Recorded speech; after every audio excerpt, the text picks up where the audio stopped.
It-tibdil fir-rotot ta' trasport pubbliku fosthom iż-żieda fil-frekwenzi u rotot li reġgħu ddaħlu wara li twaffqu meta daħlet l-Arriva mistennija jkomplu jsaħħu s-sistema ta' trasport pubbliku.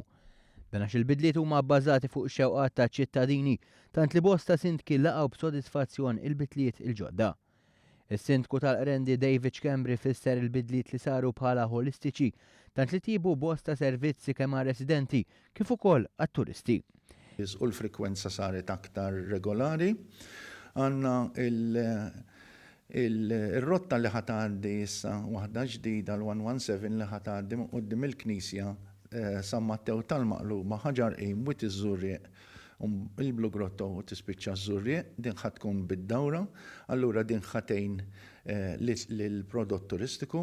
It-tibdil tant mixtieq minn lokalitajiet differenti tfassal wara konsultazzjoni wiesa li saret mal-pubbliku li għadha għaddejja.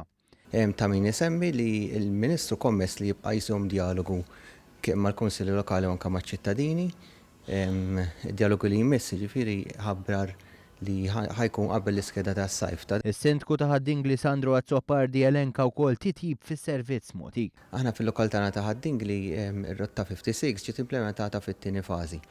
Ovvjament f'daw il-ftit ġimgħat li implementata r-Rotta 56 ġa kien hemm tibtib u kambjament ukoll ir-Rotta 52 kif kien anke propost mill Kunsill Lokali ta' Ħaddingli tnaqqset id-dewmien tagħha. Hemm bidliet li saħansitra ilhom mitluba anke snin kif stqarret is-sindku tal-Imqabba Charlene Zammit. Aħna bħala Kunsill Lokali konna dawk li fisem ir-residenti wassalna l-ilmenti u s-suġġerimenti u biex insemmi eżempju wieħed biss, ir-residenti tal-Imqabba kien qed ikollhom jaqbdu żewġ karozzi tal-linja biex imorru fir-residenza ta' San Vincenz de Paul jaraw il-qraba tagħhom.